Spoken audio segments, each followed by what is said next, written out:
Salutations à tous et à toutes, c'est toujours le frère Antoine Fadi, toujours disciple de Zoul Blassan. Et nous allons toujours aller dans Bible, Kalatambale, donc le livre de la vérité. Nous allons aller page 784, aussi dans le livre de Dalé, comme avec notre frère Zen. Dalé, encouragement, donc Pierre dans les Bibles falsifiées, son vrai nom c'est Dalé.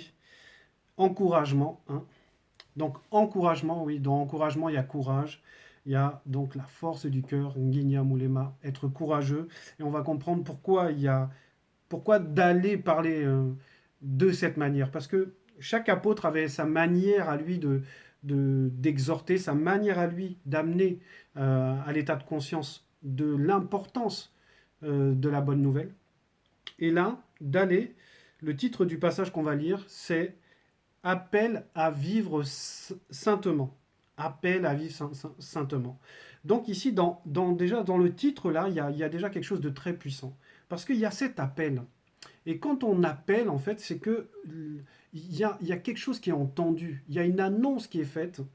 Et ici, donc, l'appel ici, c'est qu'on va annoncer quelque chose. Et derrière cette annonce, on nous dit à vivre saintement. C'est-à-dire que cette annonce, elle est faite dans un but. Elle est donnée par rapport à quelque chose qui doit se manifester. Donc il doit y avoir une réponse. Et là, on nous dit à vivre saintement. Ça veut dire en gros que cet appel a un but. Et le but, c'est d'atteindre la sanctification, c'est-à-dire de connaître la vie de sanctification. Et sanctification, la sainteté se dit dans la langue originelle, donc le douala ancien, c'est sanguisabe.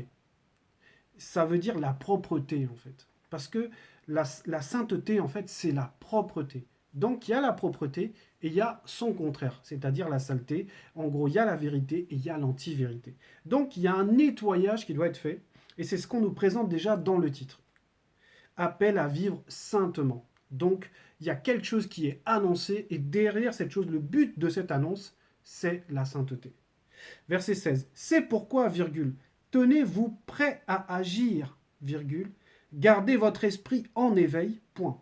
Mettez toute votre espérance dans le don qui vous sera accordé quand Jokisabe et le deuxième apparaîtront spirituellement avec quelques-unes de leurs saintes entités dans la condition du non visible qu'après la grande consommation. Donc dans son discours, Dalé était en train d'exhorter donc ceux qui étaient avec lui, les non-initiés graciés, et il dit c'est pourquoi, virgule, tenez-vous prêts à agir, virgule. Donc Dalé, c'est ce que j'aime chez Dalé, Dalé c'était un homme d'action. Donc il va utiliser aussi des verbes d'action. C'est pour ça qu'il va dire tenez-vous prêts, tenez-vous d'abord. Donc il y a une garde à avoir, et après être prêt à agir, c'est-à-dire à rentrer dans l'action. Parce que Dalé, c'était un homme qui était courageux, c'était un homme qui agissait, qui était plus penché vers l'action en fait. Lui, c'était ça qui le motivait, ça faisait partie de sa nature. C'était un homme qui agissait. Donc là, il dit tenez-vous prêts donc à agir, virgule, gardez votre esprit en éveil. Parce que ça symbolise plusieurs choses. Le c'est pourquoi qui commence, c'est parce que il essaie d'amener son auditoire à la conscience que nous sommes observés. Parce que dans le verset 15, le verset juste au-dessus, les entités du grand ordre des choses, en union avec le Mundi Musangi, plongent en profondeur leur regard et connaissent tout du visible et du non visible. Point. Ça veut dire que nous sommes observés. Ça veut dire aussi que le Verbe et les entités connaissent tout ce qu'on va faire, connaissent toutes nos intentions. Nous qui sommes dans ce passé, dans cette réalité qui est déjà passée pour les entités du grand ordre des choses, nous, en fait, on ne peut rien cacher. On ne peut pas cacher nos véritables intentions. Donc, Dalé explique que c'est pour cela, en fait, qu'il n'y a rien à cacher. On ne peut pas faire semblant que lorsque on entend l'appel à vivre à la sainteté, on doit réagir. On doit apporter une réponse. Et on va comprendre quelle est la réponse qu'il faut apporter. Parce que lui, il va commencer en disant tenez-vous prêts à agir, c'est-à-dire à apporter une réponse. Gardez votre esprit en éveil, oui, parce que c'est l'esprit qui va servir de guide, parce que c'est lui qui alimente l'intelligence, c'est lui qui reçoit la loi et après qui fait en sorte que la loi soit répandue dans l'âme et dans le corps. L'esprit va servir en gros de guide. Et c'est normal parce que le spirituel, c'est le guide. C'est pour ça qu'une entité, l'entité elle-même, Mutatedi, est le guide aussi des initiés. Donc, il y a une prise de conscience qu'il faut garder l'esprit en éveil. Donc, agir, ça veut dire quoi? Ici, en fait, garder l'esprit en éveil, agir, se tenir, en fait, c'est rester chaud.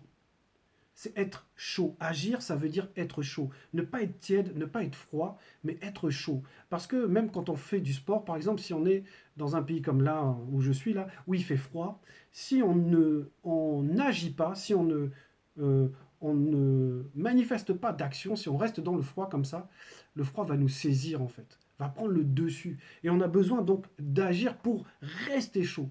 De même que quand il fait froid dehors et qu'on se met à faire le footing, on va sentir cette chaleur se développer en nous. Donc c'est pour éviter d'être froid qu'il faut agir lorsqu'on entend cet appel. Et c'est dans l'action qu'on va voir comment en fait se développe la sainteté, parce que c'est ce qu'il va expliquer. L'appel à vivre saintement, c'est d'abord agir pour que la sainteté se manifeste en fait. Donc il nous explique comment il faut agir. C'est pourquoi tenez-vous prêt à agir, virgule, gardez votre esprit en éveil, parce que les choses commencent par l'esprit. C'est le spirituel qui alimente tout le reste. Mettez toute votre espérance dans le don qui vous sera accordé quand Jokisabe et le deuxième apparaîtront spirituellement avec quelques-unes de leurs entités dans la condition du non visible, avec des majuscules, qu'après la grande consommation. Donc il dit que dans le but de cette action, c'est de ne pas perdre de vue l'objectif. Et il dit bien, mettez toute votre espérance dans le don. Et ça, on peut retrouver ça même dans le sport, en fait. Les boxeurs, bon, quand ça atteint un certain niveau, les boxeurs, en fait, ils ont un objectif à atteindre. Au-delà de rester champion du titre, il y a quelque chose qui les motive plus que le reste. Il y a quelque chose qui est très, très important pour eux. Et ils ne perdent pas de vue cela. Et c'est ça qui leur permet de passer par la tribulation, par le combat lui-même, et tenir jusqu'au bout. Parce que le but, c'est de tenir. De même qu'il faut se tenir prêt, il faut tenir la distance, il faut tenir jusqu'au bout. Et derrière ce mécanisme-là, il y a quelque chose en fait. Pour le comprendre, on va aller dans Essombe, dans page 737. C'est Essombe 13, normalement. Tac. Voilà, Essombe 13. Si on va dans le verset 5, page... j'ai dit 737? Non, 736. Essombe 13, verset 5, page 736. Le verbe de l'Oba vous affermira aussi jusqu'à la fin, virgule, pour que vous soyez irréprochables au jour spirituel de Jokisabe et du deuxième, dans la condition du non-visible qu'après la grande consommation. Point. Donc c'est le verbe qui doit affermir la personne pour qu'elle puisse tenir au bout. Mais tenir quoi?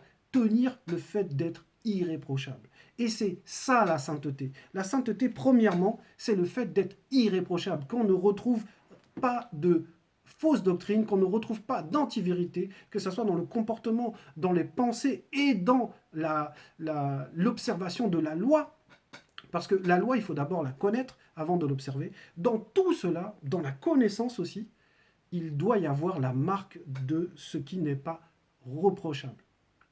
C'est ce que Dalé disait dans le verset 16. Hein. C'est tenez-vous prêt à agir, virgule, gardez votre esprit en éveil, c'est-à-dire faites en sorte que vous soyez irréprochable jusqu'au bout. Donc, d'abord, on doit agir, c'est-à-dire rester chaud, être chaud. On doit être chaud. C'est ça qui montre en fait qu'on est dans la vérité, qu'on est dans ce chemin de sanctification, qu'on a une vie de sanctification, c'est les œuvres, c'est-à-dire d'abord être chaud. Ensuite, verset 17, obéissez au verbe de l'Oba et ne vous conformez pas aux désirs que vous aviez autrefois, virgule, quand vous étiez encore ignorant, point. Donc, maintenant, on agit comment? On commence par quoi? On commence par obéir. Obéir à quoi? Au verbe de l'Oba. Obéissez au verbe de l'Oba. Parce que c'est là-dessus déjà qu'on voit la solidité, qu'on voit celui qui va tenir. C'est parce qu'il y a l'entité de l'obéissance. Il y a l'obéissance qui est avec nous. Donc quand on obéit au verbe, c'est là que maintenant va se manifester, on va le voir après, va se manifester visiblement la sainteté. Parce que obéir, c'est manifester l'œuvre. C'est ça être chaud. C'est rester dans l'obéissance. Continuez à obéir au verbe de l'Oba et ne vous conformez pas aux désirs que vous aviez autrefois. Oui, c'est-à-dire dans ce passé qu'on avait, dans la fausse doctrine dans laquelle on était, dans l'antivérité qu'on manifestait. effectivement, il n'y avait pas l'obéissance. Ça, c'était autrefois. Quand vous étiez encore ignorant. Ignorant de quoi? Ignorant de l'appel, ignorant de ce qu'il y a dans cet appel, dans cette annonce qui a été faite. Ça, c'est le verset 17. Donc, comment on doit agir? Ben, c'est simple, on doit obéir, c'est-à-dire agir dans le bon sens. On doit agir dans le bon sens. Et agir dans le bon sens, c'est obéir. C'est doubé. Parce que doubé veut dire aussi avoir la foi. C'est-à-dire que c'est la foi qui donne le sens dans la manière d'agir. Verset 18. Mais soyez saints dans votre conduite, virgule, car l'Oba, par son verbe, vous a établi, virgule. Oui. Car l'Oba, qui par son verbe, pardon, vous a établi, virgule, est au-delà de la sainteté. Point. Donc là, d'aller dans sa magnifique intelligence, va rappeler ce qui est très important. Ce qui est très important, c'est de ne pas considérer le Créateur comme une créature, de ne pas attribuer au Créateur les attributs de la créature. Oui, la sainteté, c'est les entités. Parce que les entités sont pures, sont parfaites. Donc, elles sont la sainteté. Et maintenant, on nous précise ici, oui, mais l'Oba est au-delà de la sainteté. Parce que l'Oba n'a pas besoin de la sainteté. L'Oba, il n'y a pas, l'Oba est son contraire. Il n'y a pas la sainteté et la saleté. L'Oba est au-delà de toutes ces notions de créature. Parce que c'est le Créateur. Donc ici, Dalé rappelle que peu importe le niveau de perfection dans lequel on est, l'auteur même de la perfection n'est pas dans la perfection. Il est au-delà même de la perfection. Et c'est l'Oba, le Créateur. Voilà ce qu'il était en train de dire là dans ce verset 18. Mais soyez saints dans votre conduite. Parce que maintenant, à partir du moment où on obéit, on doit demeurer dans cette obéissance, c'est-à-dire le soyez saint, ça veut dire rester propre, être vigilant par rapport à la manière dont on obéit. C'est ça que ça représente. Donc, en gros, c'est l'état d'esprit dans lequel on est, ce qu'on doit atteindre, ce qu'on doit viser, nous, par rapport à ce qu'il a dit là, c'est la perfection, c'est-à-dire vertu et impartialité des entités. C'est comme ça qu'on connaît la sainteté. C'est quand on atteint les vertus et l'impartialité des entités qui sont elles déjà la sainteté, qui sont elles déjà la perfection, c'est là qu'on devient parfait. Donc il y a un état d'esprit à avoir. C'est-à-dire que pour atteindre le but, il y a une manière de viser. Et cette manière de viser, c'est de vouloir être parfait. Verset 20. Verset 19. En effet, virgule, Mouta Tedi déclare par Boussi, deux points, soyez saints, virgule, car Tété, votre Loba, est au-delà de la sainteté. Donc, qu'est-ce qu'il fait? Là, ici, Dalé, il va rappeler la loi. Il va rappeler que c'est quelque chose qui est connu depuis par les ancêtres, qui a été amené, c'est la loi d'être saint, parce que c'est la nature même pour l'homme. C'est de refléter les vertus et l'impartialité des entités, c'est-à-dire la sainteté. Donc, qu'est-ce qu'il dit ici? Il rappelle la loi, qu'il faut connaître la loi, parce que l'obéissance, c'est l'obéissance à la loi. Et maintenant, il faut connaître la loi. Voilà pourquoi il va citer ce passage-là que Boussi avait donné, c'est-à-dire que la loi est écrite, maintenant c'est à nous de la connaître, et la connaître, ça veut dire la mettre en pratique. Parce qu'on ne connaît pas quelque chose si on ne le met pas en pratique. Moi, je ne peux pas dire que je connais la fonction de président de la République, parce que je n'ai jamais été président de la République. Donc tous ceux qui viennent donner leur avis, ou sélectionneurs de foot, tous ceux qui viennent donner leur avis qui ferait mieux que les sélectionneurs à la place, non. Si tu n'as pas été à cette place-là, tu ne peux pas venir parler. Surtout quand tu n'es pas spirituel, surtout quand tu n'as pas la vision. Maintenant, l'homme spirituel, c'est autre chose. Donc ici, ce qui est important, c'est de comprendre que la base même de l'obéissance, c'est de connaître la loi. De connaître qu'est-ce qui a été donné à l'homme. Pourquoi? Parce que ce qui est donné à l'homme ne peut être que bon. Ça veut dire que connaître la loi, c'est connaître ce qui est bon pour l'homme. Parce que la loi est bonne pour l'homme. Voilà pourquoi je disais tout à l'heure que obéir a un sens. Il faut obéir dans le bon sens. Et le bon sens, c'est d'avoir de la connaissance. Parce qu'il faut connaître ce qui est bon, et ce qui est bon, c'est la loi pour l'homme. Voilà ce qui est bon. Donc celui qui va connaître la loi va la mettre en pratique parce qu'il sait qu'elle est bonne. Et c'est en ça qu'il la connaît, parce qu'il sait qu'elle est bonne pour lui. Et c'est la même chose avec la foi. On ne met notre foi que dans ce qui est bon pour nous, à savoir la vérité. Donc, après avoir agi, c'est-à-dire obéir, de viser la perfection, parce que c'est ça le but de la sainteté, c'est d'atteindre la perfection, et de connaître la loi, parce qu'il faut connaître la loi pour pouvoir la mettre en pratique, c'est-à-dire voir à quel point elle est bonne pour nous, parce que c'est un peu ce qui nous bloque souvent, quand on ne veut pas mettre la loi en pratique, c'est parce qu'on n'y trouve rien de bon.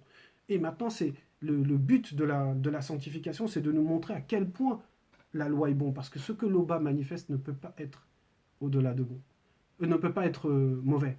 Pourquoi? Parce que c'est ce qu'il a expliqué juste avant dans le verset 18 et même dans le verset 19. C'est-à-dire que l'Oba est au-delà de la sainteté.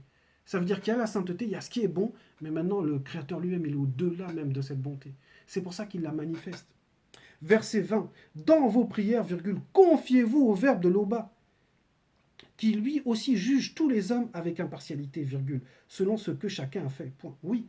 Et là encore, c'est toujours la sanctification. Parce que la sanctification repose aussi sur une vie de prière. Et maintenant, prier, c'est quoi? Prier, c'est se confier.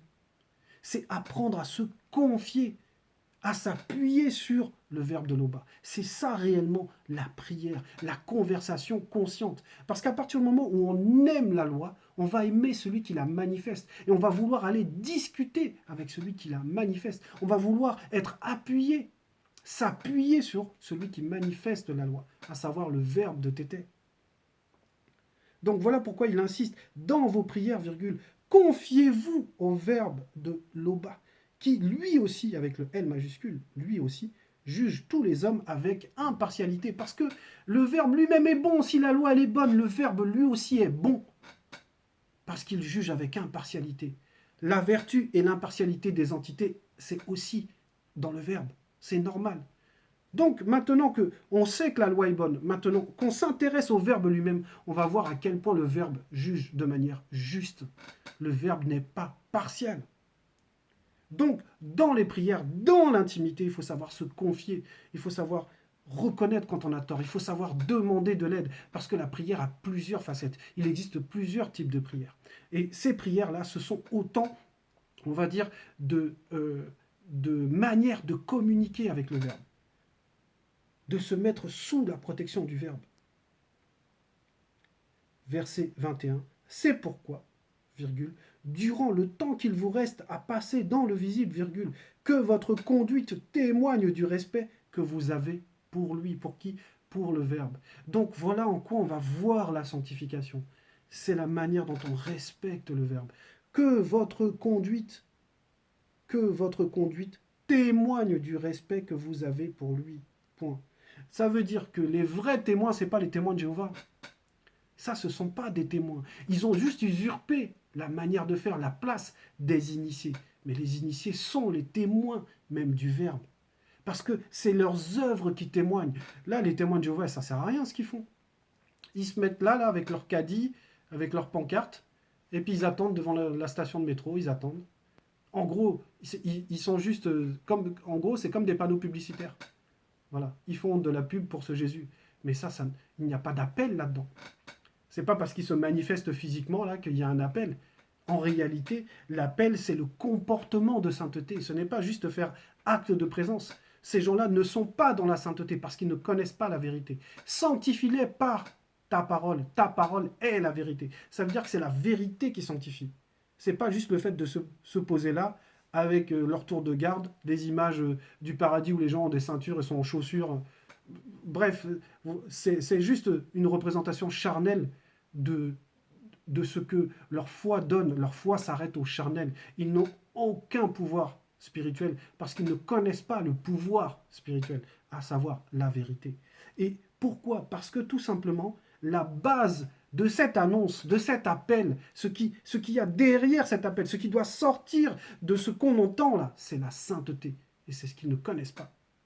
Et nous, c'est ce que ici d'aller présenter aux personnes et qui nous présente aussi nous à notre époque.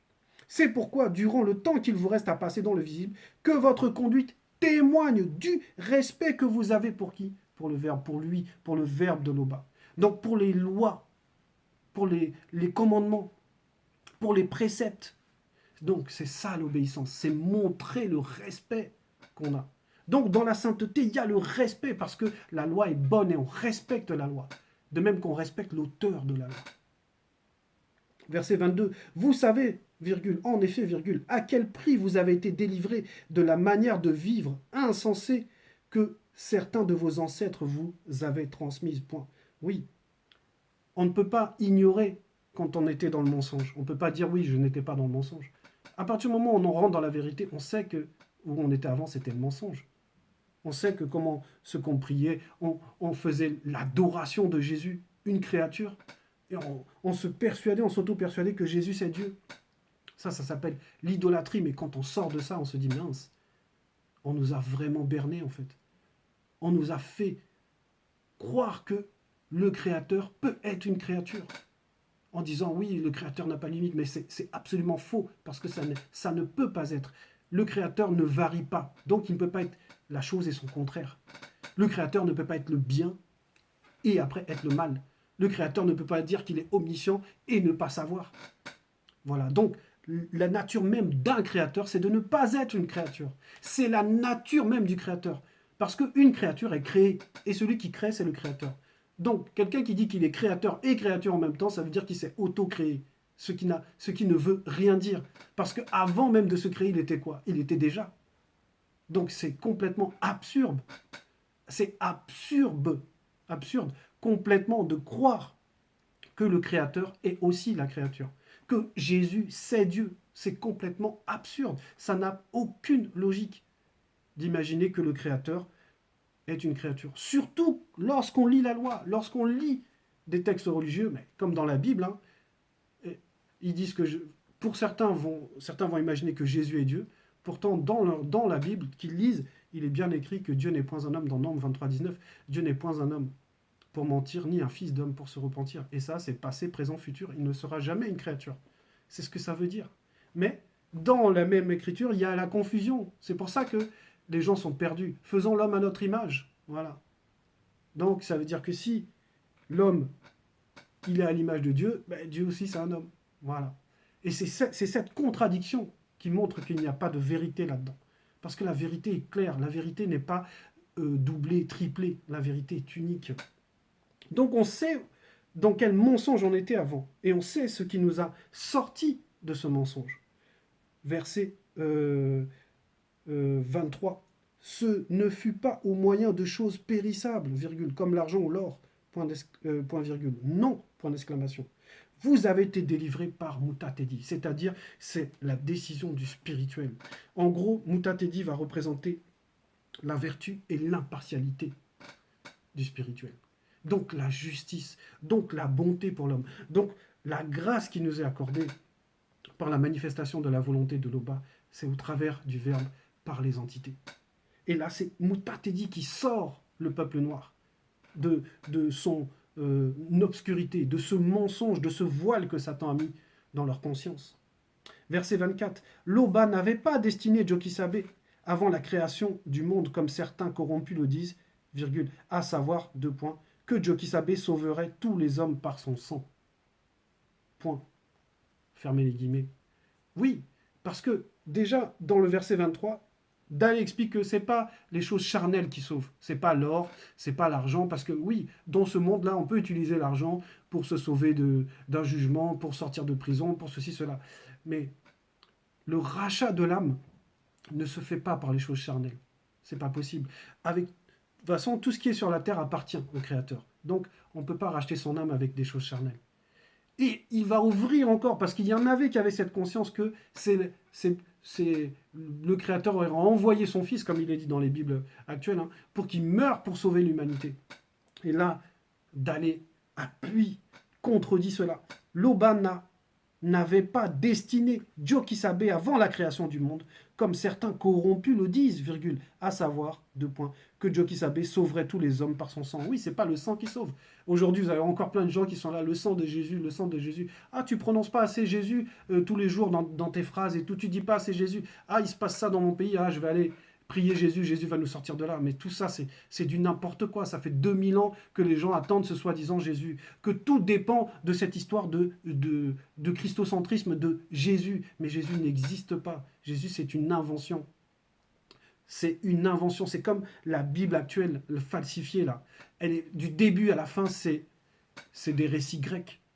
On vous parle des héros de l'Antiquité dans Genèse 6. Et on vous dit que c'est Moïse qui aurait écrit le Pentateuque, c'est-à-dire les 5 premiers livres, dont Genèse. Donc lui, qui n'était même pas à l'époque des héros de l'Antiquité, va citer les héros de l'Antiquité comme si c'était une bonne chose. Vous voyez que ça n'a même pas de sens. Comment dans Genèse 6, on peut avoir des héros de l'Antiquité, des héros de l'époque des Grèces, alors que la Grèce n'existait même pas, alors que l'Europe n'existait même pas. C'est ça, là, c'est ce mensonge, cette pourriture, ce torchon, comme dit notre Mouledi. C'est ça, les Bibles actuelles. C'est pour ça qu'on peut faire croire aux gens que c'est le sang, quelque chose de charnel, qui va sauver les hommes. Parce qu'il faut que le sang coule. Mais qui prend plaisir au sang si ce n'est celui qui aime le mal? Et l'Oba, il est au-delà du mal et du bien. L'Oba ne va pas... aucune entité ne va cautionner la mort d'un animal. Aucune entité.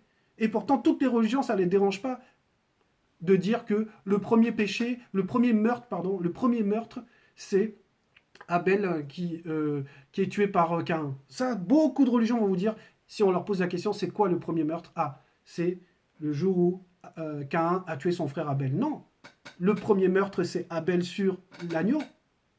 C'est ça le premier meurtre. Et ça, c'est une abomination.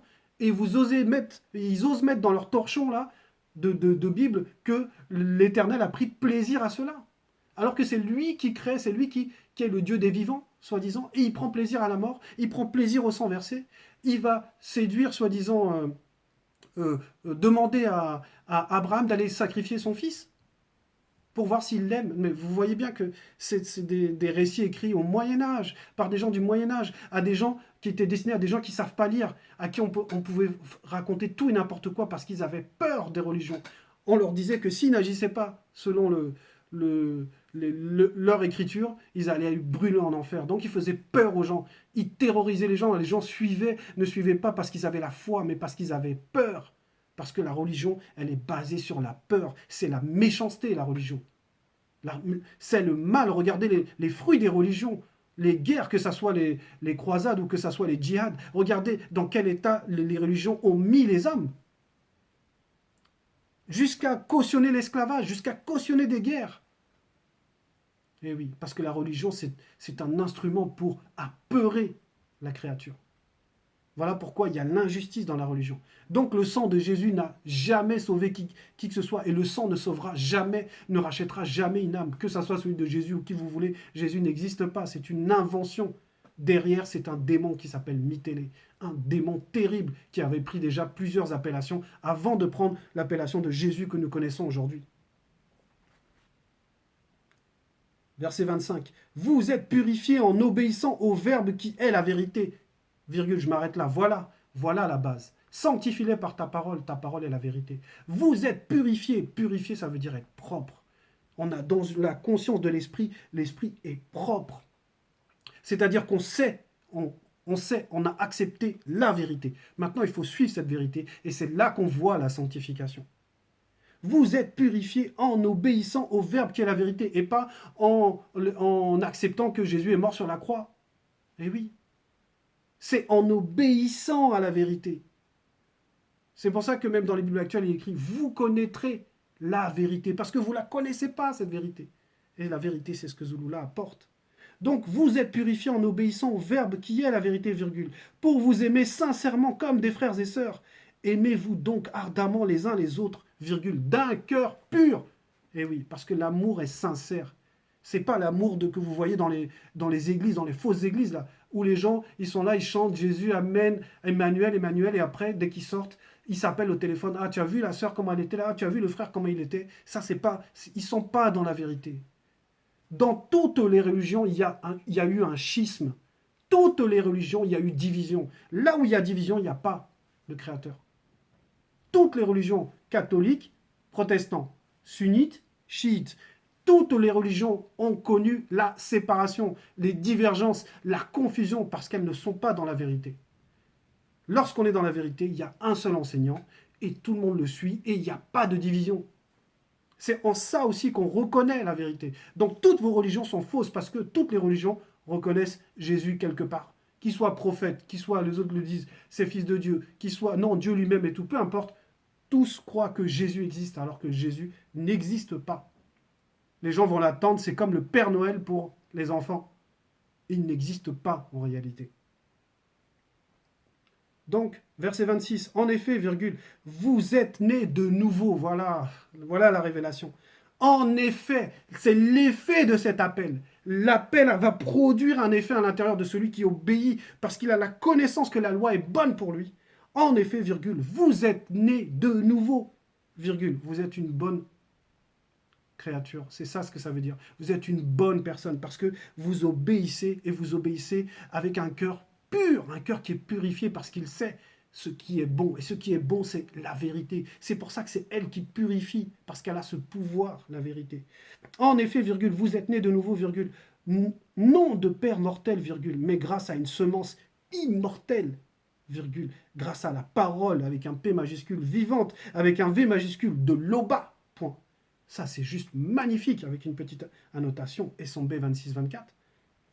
Mais c'est juste magnifique. Une semence immortelle. Donc on vous présente ce qu'il y a derrière la sanctification. La sanctification, c'est la porte pour l'immortalité. Et oui, parce que cette semence est immortelle. Cette semence a le dessus sur la mort. L'immortalité spirituelle. Et oui, parce que la rupture dans le visible, on est rentré, il faudra qu'on sorte. Mais c'est juste une rupture. De l'autre côté, nous serons conscients. Si nous restons dans l'obéissance, le Verbe nous garde dans cette immortalité, parce qu'il y a cette semence qui nous accompagne, le Mundi Musangi. Voilà, verset 27. Le Verbe de l'Oba demeure pour toujours.